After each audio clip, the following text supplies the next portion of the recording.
नमस्कार मित्रांनो, मी बापू बिडकर आणि मराठी दरबार या आपल्या यूट्यूब चॅनलमध्ये आपले मनापासून स्वागत आहे। तर बघा, मुख्यमंत्री माझी लाडकी बहीण योजनेसंदर्भात बऱ्याच महिलांमध्ये अजूनही बऱ्याच मोठ्या प्रमाणामध्ये संभ्रम आहेत। आता जे काही कॉमन प्रश्न आहेत तर ते महिलांना त्याचं उत्तर नेमकं काय आहे तर हे देखील थोडं गोंधळाचं आहे।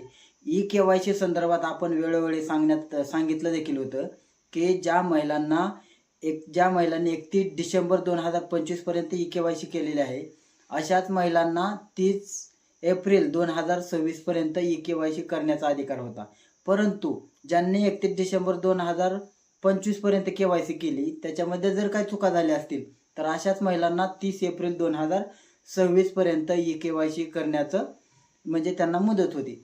आता सध्याच्या घडीला म्हणजे आज जवळजवळ 31 मे आहे, तर या दिवशी सध्याच्या घडीला कोणत्याही प्रकारची लाडक्या बहिणीची ई-केवायसी चालू नाही।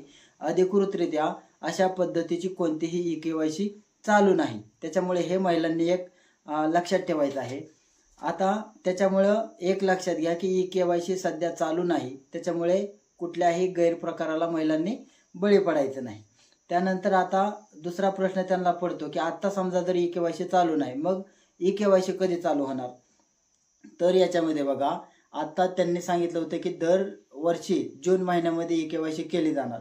त्याच्यामुळे शासनाने आता तरी अधिकृतरित्या ई-केवायसीची तारीख अजून तरी जाहीर केलेली नाही, परंतु जूनमध्ये नक्की ई-केवायसी चालू करण्यासंदर्भात शासन काहीतरी याच्यावरती मार्ग काढणार आहे।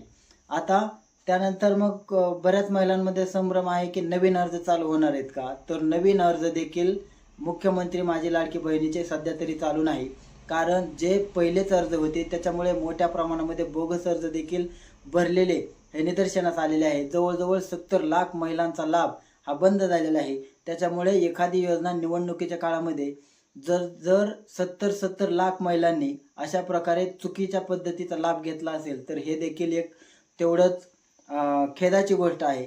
त्याच्यामुळे अशा पद्धतीनं एखादी योजनेची जी काही रूपरेषा असेल, जे काही त्याचे नियम असतील, त्या नियमाच्या बाहेर जर इतक्या लाखो महिलांनी लाभ घेतला तर एक प्रकारे पडताळणीवर देखील शासकीय कामकाजावर देखील एक प्रकारे प्रश्नचिन्ह उभं राहतं।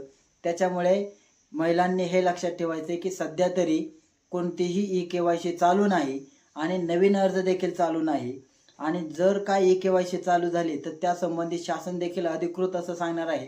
आणि आपण देखील आपल्या मराठी दरबार या चॅनलच्या माध्यमातून हे आपलं जे कोण असेल तर त्यांच्यापर्यंत आपण पोहोचवण्याचा नक्की प्रयत्न करू। अजूनही जर आमच्या चॅनलला जर कोणी सबस्क्राईब केलं नसेल तर प्लीज सबस्क्राईब करा आणि बेल आयकॉन प्रेस करायला विसरू नका की जेणेकरून आम्ही बनवलेले व्हिडिओचं जे काही नोटिफिकेशन आहे ते तुमच्यापर्यंत पोहोचण्याला मदत होईल।